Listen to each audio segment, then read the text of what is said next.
আসসালামু আলাইকুম। আমার নিজের পক্ষ থেকে সবাইকে স্বাগতম। প্রাক্তন প্রধানমন্ত্রী শেখ হাসিনার বিরুদ্ধে মামলার রায় ঘোষণা। বৃহস্পতিবার সকাল থেকেই সরগরম বাংলাদেশ। গোটা দিন বিক্ষোভ মিছিলে উত্তপ্ত ছিল রাজধানী ঢাকা।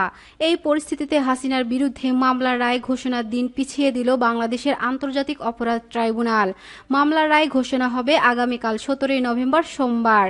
এদিন বিচারপতি মোহাম্মদ গোলাম মর্তুজা মজুমদারের নেতৃত্বাধীন 3 সদস্যের বেঞ্চ একথা জানিয়েছে। ট্রাইব্যুনালের আইনজীবী তাজুল ইসলাম হাসিনার মৃত্যুদণ্ডের আর্জি জানান। তিনি বলেন, কোনো ব্যক্তি যতই শক্তিশালী হোক না কেন মানবতা বিরোধী অপরাধ করে রেহাই পাবেন না।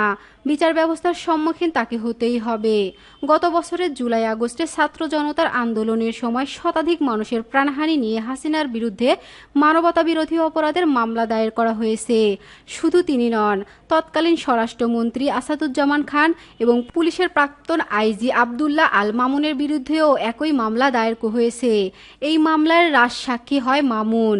2024 সালে 5 আগস্ট আওয়ামী লীগ সরকারের পতনের পর হাসিনার বিচারের জন্য গঠিত হয় এই ট্রাইব্যুনাল। এদিকে হাসিনার বিরুদ্ধে বিচারের নামে প্রহসন এর অভিযোগ তুলেছে আওয়ামী লীগ। অবৈধ ইউনূস সরকারের ভিত্তিহীন ক্যাঙ্গারু কোর্টের বিচার তারা মেনে নিবে না বলে জানিয়ে দিয়েছেন দল। এদিন দেশজুড়ে লকডাউনে ডাক দিয়েছিল হাসিনার দল। আওয়ামী লীগের শক্ত ঘাঁটি গোপালগঞ্জ সহ গোটা দেশে পথে নেমে বিক্ষোভ দেখান হাসিনার সমর্থকরা।